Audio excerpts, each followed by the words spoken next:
محترم سامعین، کل کی کلاس میں بھی آپ نے ذوالحج کے مہینے کی فضیلت اور عظمت کے حوالے سے کچھ باتیں سماعت فرمائی تھیں۔ آج کے اس مختصر وقت میں بھی چونکہ یہ مہینہ آج کل چل رہا ہے تو اس لیے وقتاً فوقتاً اس کے متعلق کو کچھ دیکھنا پڑتا ہے۔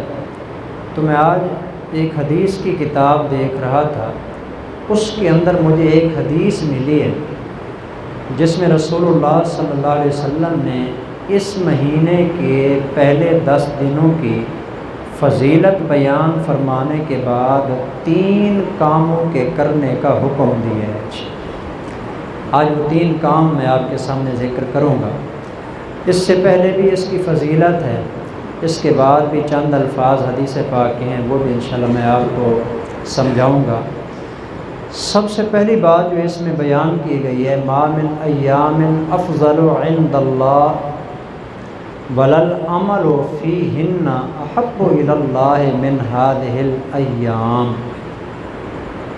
رسول اللہ صلی اللہ علیہ وسلم نے فرمایا پورے سال میں جتنے دن بھی آتے ہیں اللہ کے نزدیک ذوالحج کے پہلے 10 دن پورے سال کے تمام دنوں سے افضل ہے۔ غالباً ظہر میں جو ہماری کلاس ہوتی ہے درس حدیث، اس کے اندر میں نے یہ بات بتائی تھی کہ بعض علماء فرماتے ہیں کہ یہ جو دن ہے نا 10 دن اس مہینے کے ابتدائی، یہ رمضان المبارک سے بھی زیادہ عظمت والے ہیں، یعنی ان کا مرتبہ رمضان المبارک کے دنوں سے بھی زیادہ ہے۔ البتہ بعض علماء فرماتے ہیں کہ نہیں، رمضان المبارک کا مرتبہ زیادہ ہے، ان کا کم ہے۔ تو اس لیے علماء نے ان دونوں باتوں کے درمیان اس طرح تطبیق دی ہے کہ دن اور راتیں یہ 2 الگ الگ چیزیں ہوتی ہیں۔ راتیں رمضان المبارک کی زیادہ فضیلت والی ہیں، البتہ جو دن ہیں نا، یہ جو 10 دن ہیں یہ رمضان المبارک کے دنوں سے بھی زیادہ قیمتی ہیں، کیونکہ رمضان المبارک کی رات میں لیلۃ القدر ہوتی ہے، اس کا مقابلہ نہیں ہو سکتا جی۔ اور ان دنوں کے اندر یوم عرفہ آتا ہے، یوم عرفہ جس دن حاجی عرفات کے میدان میں جمع ہوتے ہیں، یہ پورے سال کے تمام دنوں میں سب سے زیادہ فضیلت اور عظمت والا دن ہے۔ آپ علیہ الصلوۃ والسلام نے فرمایا پورے سال میں اتنے لوگوں کی معافی نہیں ہوتی جتنا اس دن اللہ لوگوں کو معاف کرتے ہیں۔ بہت کمال کا عظیم دن ہوتا ہے۔ تو حضور نے فرمایا ما من ایام افضل عند اللہ، اللہ کے نزدیک سب سے زیادہ فضیلت والے جو دن ہیں نا وہ یہ 10 دن ہیں۔ وللعمل فیہن احب الی اللہ من ہذہ الایام، اور آپ نے فرمایا کہ تمام دنوں کی بنسبت ان 10 دنوں کی جو عبادت ہے وہ سب سے زیادہ اللہ کے ہاں عظمت والی ہے، سب سے زیادہ اللہ کو محبوب جو عبادت لگتی ہے نا وہ ان 10 دنوں کی عبادت ہے۔ اس لیے آپ نے فرمایا کہ 3 کاموں کی اس مہینے کے پہلے 10 دنوں میں کثرت کیا کرو جی۔ فَأَكْثِرُوا فِيهِنَّ، آپ نے فرمایا کثرت کیا کرو ان 10 دنوں کے اندر۔ نمبر 1 من التحلیل، کثرت کے ساتھ پڑھا کرو لا الہ الا اللہ محمد الرسول اللہ۔ سب سے پہلا کام اس مہینے کے اندر جو کرنے والا ہے، خاص طور پر ان 10 دنوں کے اندر جو کرنے والا ہے، وہ ہے کثرت کے ساتھ لا الہ الا اللہ پڑھنا۔ کتنا یہ فضیلت والا کلمہ ہے جی۔ موسیٰ علیہ الصلوۃ والسلام نے اللہ تعالیٰ سے کہا کہ یا اللہ کوئی آپ مجھے وظیفہ بتا دیں جس کے ذریعے میں تجھے یاد کیا کروں۔ اللہ تعالیٰ نے فرمایا کہ میرے پیغمبر آپ لا الہ الا اللہ پڑھا کریں۔ موسیٰ علیہ السلام کے ذہن میں تھا کہ الگ کلمہ ہوگا جو اللہ تعالیٰ مجھے دیں گے، تو انہوں نے کہا کہ یا اللہ یہ تو عام کلمہ ہے، یہ تو سارے پڑھتے ہیں، میرے امتی بھی پڑھتے ہیں، اس میں تو کوئی ایسی خاص فضیلت والی بات نہیں ہے۔ اللہ جل شانہ نے فرمایا میرے کلیم اگر ساتوں آسمان اور زمین ترازو کے ایک پلڑے میں رکھ کے دوسرے پلڑے میں صرف لا الہ الا اللہ کو رکھ دیا جائے، مجھے اپنے رب ذوالجلال ہونے کی قسم اس ترازو کو میں اٹھا لوں، ساتوں زمین اور آسمانوں کے مقابلے میں یہ لا الہ الا اللہ والا پلڑا بھاری ہو جائے۔ اتنا فضیلت والا یہ کلمہ ہے لا الہ الا اللہ۔ تو سب سے پہلا کام جو کرنا ہے وہ کثرت کے ساتھ لا الہ الا اللہ ہے جی۔ نمبر 2 بالتکبیر، یہ سب سے زیادہ اس مہینے کے اندر دوسرا کام یہ ہے اللہ اکبر، بار بار یہ کلمہ کہنا ہے اللہ اکبر۔ یہ کلمہ اللہ کو ویسے ہی بہت پسند ہے، اتنا اللہ کے ہاں اس کی عظمت ہے نا، اس لیے اذان شروع بھی یہاں سے ہوتی ہے، اذان کا اختتام بھی اسی پہ ہوتا ہے۔ بلکہ اس دنیا میں سب سے پہلے جو بچہ آتا ہے نا، تو شریعت کا مسئلہ یہ ہے کہ سب سے پہلی آواز جو اس کے کان میں پڑنی چاہیے نا، وہ اللہ اکبر ہونی چاہیے۔ آج کل ہمارے یہاں یہ ہوتا ہے کہ بچہ پیدا ہونے کے 3-4 دن بعد اذانیں دے رہے ہوتے ہیں، دلوا رہے ہوتے ہیں، بالکل غلط ہے۔ جہاں بچہ پیدا ہوا سب سے پہلا کام یہ ہے کہ اس کو باقی تمام لوگوں سے الگ کر دیا جائے، کوئی دنیاوی آواز اس کے کان میں نہیں پڑنی چاہیے، سب سے پہلی آواز اس کے کان کے اندر ہونی چاہیے، تو سب سے پہلے نمبر پہ اللہ اکبر کی آواز ہے۔ تو دائیں طرف اس کو اذان دینی ہے، بائیں طرف تکبیر کہنی ہے۔ اذان بھی اللہ اکبر سے شروع ہوتی ہے، تکبیر بھی اللہ اکبر سے شروع ہوتی ہے۔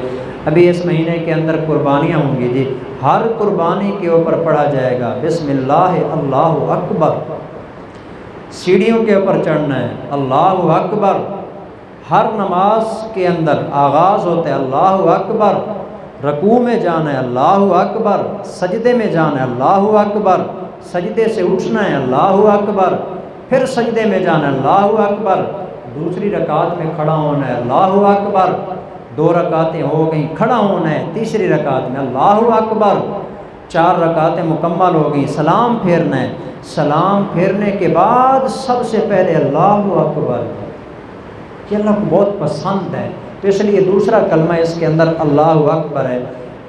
ایک تو یہ ہو گیا، اور دوسرے نمبر پہ وہ تکبیرات شروع ہوں گے انشاءاللہ 9 ذوالحج سے ہم شروع کریں گے۔ تو اللہ اکبر لا الہ الا اللہ واللہ اکبر وللہ الحمد، یہ تکبیرات تشریق ہیں جی، یہ کہی جائیں گے۔ تو ہر نماز کے بعد ہر مسلمان مرد و عورت کے ذمے نا واجب ہے کہ وہ 1 مرتبہ پڑھیں اس کو۔ میں نے غالباً پہلے بھی حوالہ دیا ہے، بخاری شریف میں روایت آتی ہے، حضرت عبداللہ ابن عمر اور حضرت ابو ہریرہ، یہ 2 صحابی ہیں، جو ہی چاند نظر آتا نا، جیسے کل چاند نظر آیا ہے، یہ ہر روز ہی مدینے کے بازار میں نکل جاتے ہیں دونوں بزرگ، اور دکانداروں کے سامنے جا کے زور زور سے کہتے ہیں اللہ اکبر لا الہ الا اللہ واللہ اکبر، یہ کہتے ہیں۔ دکاندار ان کو دیکھ کر وہ بھی اللہ اکبر کہنا شروع کر دیتے ہیں۔ تو حضرت ابو ہریرہ، حضرت عبداللہ ابن عمر کی عادت تھی، تو ضروری نہیں ہے کہ آپ 9 ذوالحج کا انتظار کر دیں، ابھی سے شروع کر دیں، کثرت کے ساتھ یہ پڑھیں اللہ اکبر لا الہ الا اللہ واللہ اکبر وللہ الحمد۔ تو دوسرا کام۔ تیسرا کام حضور نے فرمایا وذکر اللہ تعالی، اللہ کا ذکر کرنا ہے، اس میں ساری چیزیں آ جاتی ہیں، قرآن کی تلاوت بھی آ جاتی ہے، نفل عبادت بھی آ جاتی ہے، سبحان اللہ بھی آ جاتا ہے، الحمدللہ بھی آ جاتا ہے، جتنے بھی آپ کو ذکر لگتے ہیں ان میں سے ایک بات جو میرے ذہن میں آتی ہے نا، یہاں حدیث پاک میں نہیں ہے، میں اپنی ایک دل کی محبت کے طور پر آپ کو بتا رہا ہوں جی، اس ذکر اللہ میں نا سب سے بڑی چیز آپ کو بتاتا ہوں آج جی، اور میں آپ سے گزارش بھی کروں گا کہ ان 10 دنوں کے اندر کثرت کرنی ہے اس کی جی۔ سب سے زیادہ اللہ کے ذکر میں جو سب سے زیادہ فضیلت والا ذکر بھی ہے، اور جس کی اللہ نے گارنٹی دی ہے کہ جب کرو گے یہ کام تو میں اللہ اس کو قبول بھی ضرور کروں گا، اور وہ ہے اللہ کے پیغمبر پہ درود پڑھنا۔ کثرت کے ساتھ درود پڑھیے جی اس مہینے میں نا، ان 10 دنوں کے اندر کثرت کے ساتھ، اٹھتے بیٹھتے چلتے پھرتے کثرت کے ساتھ درود پڑھیں، اس کے بہت بڑے فضائل ہیں، انشاءاللہ ملیں گے جی۔ یہاں تک تو یہ 3 باتیں ہو گئیں کہ یہ 3 کام کرنے ہیں جی۔ آگے پوری حدیث میں سنا دیتا ہوں، 2 چیزیں آگے رہ گئی ہیں جی، وہ ویسے بتائی ہیں آپ نے فرمایا کہ وَإِنَّ صِيَامَ يَوْمٍ مِّنْهَا يَعْدِلُ بِصِيَامِ سَنَةٍ، یہ جو مہینے کے ابتدائی 9 دن ہیں نا، حضور نے فرمایا کہ ان میں سے ہر دن کا روزہ 1 سال کے روزوں کے برابر ہے۔ حضرت نبی صلی اللہ علیہ وسلم کی ازواج مطہرات تقریباً اکثر فرماتی ہیں کہ نبی اکرم صلی اللہ علیہ وسلم ذوالحج کا چاند دیکھنے کے بعد نا یہ 9 روزے تو پکے رکھتے ہی رکھتے تھے جی۔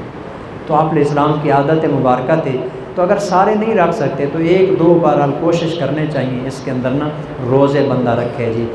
اور آخری بات جی، اس کے اندر آپ نے فرمایا وَالْعَمَلُ فِيهِنَّ يُضَاعَفُ ب700 ضِعْفٍ جی، یہ آخری جملہ ہے حدیث پاک کا جی۔